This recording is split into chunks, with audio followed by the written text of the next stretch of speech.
Well, after a nice occurrence with that Zero fan, I think it's time to do another fan repair. This is a 1930s/40s GE fan. I'll let you look at the informations here.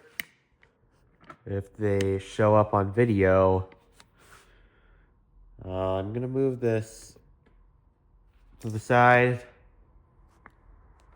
This is a specification number 272810-1. Number 8K. There's no information right there. The category number is 49X929. 110 to 120 volts, 60 cycles, and 0.8 amps. It says very small print. Made in USA. So I got this fan for $42 at an antique store, which I thought was a pretty good deal.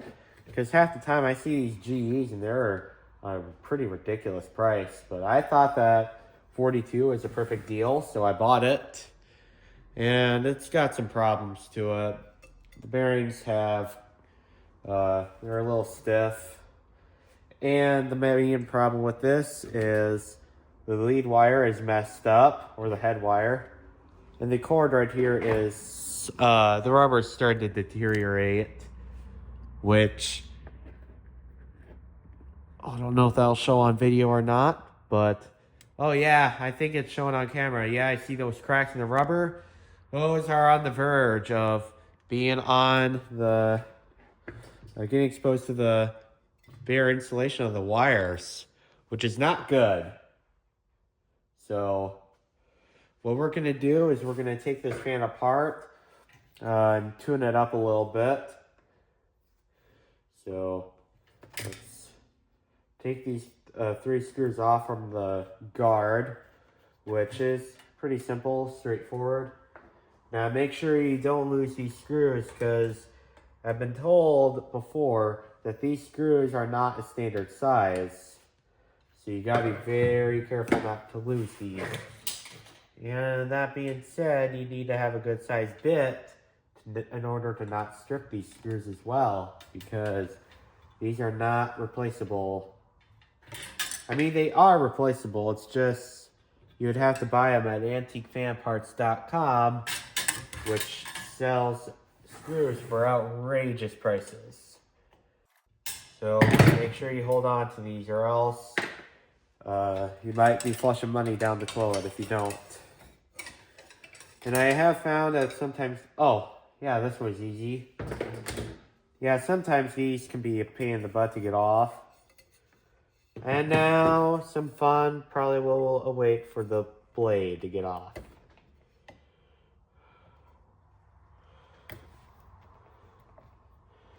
Yeah, that screw is pretty stiff, which I think the blade's probably not gonna be fun to get off. Yeah, it's gonna require a little force to get it off. There we go. Took a little muscle, but that was easier than I thought. Okay, so now we need to get the motor apart, and we're going to take these 4 screws off, and also we're going to have to cut this lead wire, which I'm just going to cut it. I'm not going to mark anything because, number one, these lead wires are color coordinated. And also another thing, this is only 2 conductor, so even if it wasn't color coordinated, I'd still do that because I know this is a 2 conductor head wire. So now we're gonna take these 4 screws off, which I don't know if these are replaceable or not, but GE kind of has its reputation for security. And also, we're not going to be able to get the stator out of the fan housing because of the way it's designed. I've been told that these things right here, which are punched in, are actually making so that way the stator doesn't come out, which I think is a pretty stupid design, but whatever. Okay, what is going on with this? There we go. It's much like the blade. It just had to take a little force. There we go. Now the motor is taken apart to where we could work on the lead wire. So, yeah, I'll worry about, actually, what do I want to do? I think I'm going to take the bearing journal off, just so, also I've been told, so then that way we don't risk breaking anything. And also I've been told that these are made of pot metal, which is quite fragile, so you are going to have to be careful with these screws, because if you take them too tight, you could be stripping out the metal, and that's just not good. There we go. And we'll oil that. Just so we know we did, I'm just going to oil this right now. So how this is designed is pretty clever. I've got to say for myself. Because you could actually take these apart, and you could actually replace the bearings in these, which I think is a really brilliant design. And no, I'm not going to do a full-on restoration of this fan. I just don't think it's a good idea right now. Because this fan is kind of not the most serviceable fan of all. So, there we go. And just so you know what order we are, this goes on last. This is second last. This right here is kind of in the middle. These starch washers go in the front. So I think we can service this. I'll go get a container of Zoom Spout. We're gonna kind of fill this up with some oil. I'll show you that on the video. We're gonna soak this with oil. And then this part right here, I'm also gonna do some oil. Which this felt right here is pretty dried up from over the years. That's probably good enough. So now we're gonna put this piece on.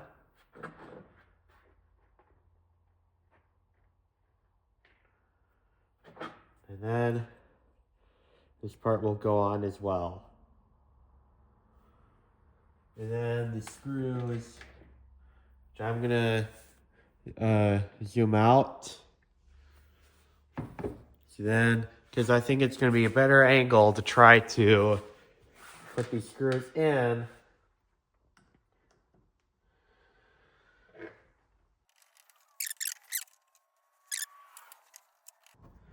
Also, make sure you don't go super tight with these, because these are pot metal and the threads could strip out easily. So that means you would have to go out and buy a new,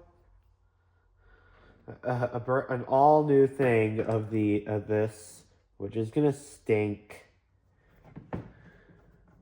It's probably gonna be way overpriced, probably more than what the fan is worth. So be careful with this. But also make sure it's even as well.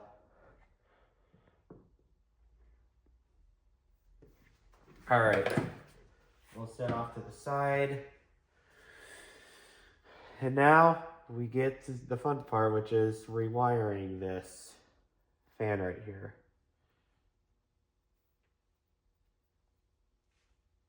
Which actually, the ideal solution is to get rid of any old wire, but because of the way the stator is designed, the fan right here, the stator really doesn't quite come out.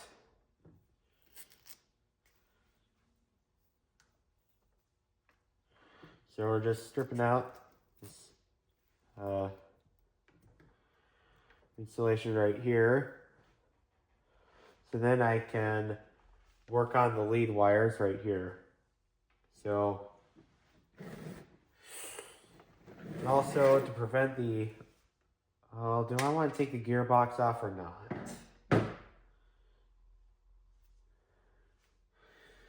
Well, I think I'm just going to keep the oscillation box on because I don't think the oscillation is having a problem because I tested this at the antique store and it still oscillated. And I realized that this was not in video focus at all. And no, I am not cutting that out. You are going to struggle through this with me. So what I plan to do, since you can't get inside the motor here without ruining anything, I am going to just, if I can at all,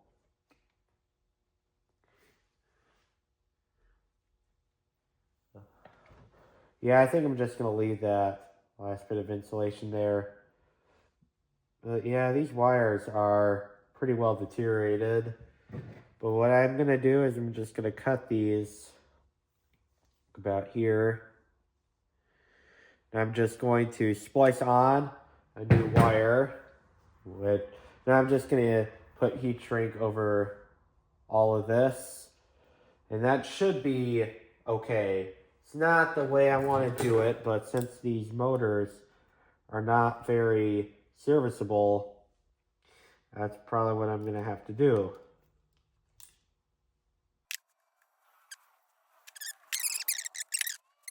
I just got some wire here.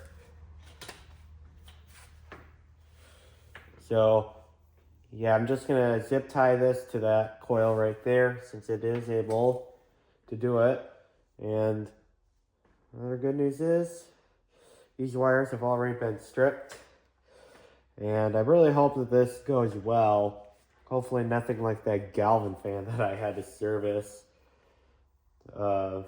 yesterday. That was such a fiasco.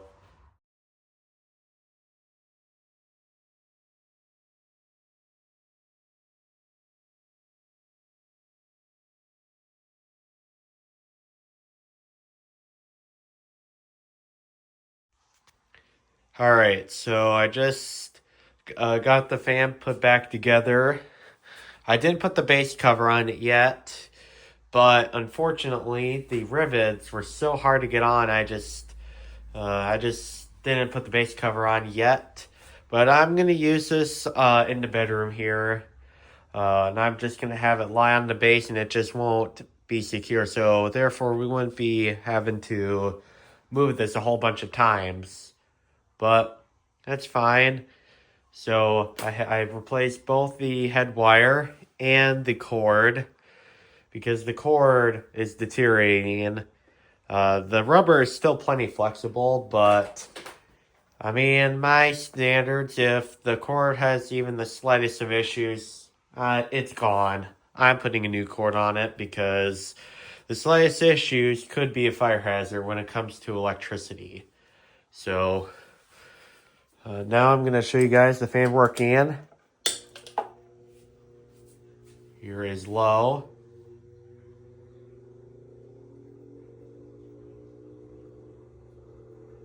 It is shaking a little bit, but not too bad. So little that it really is negligible.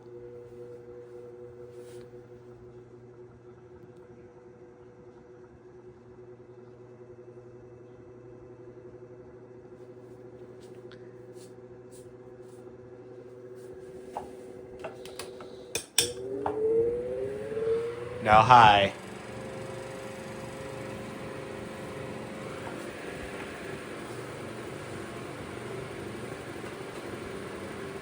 All right, well, for something that is older and it has a lower voltage rating, I'd say there is a significant drop from medium to or low to high.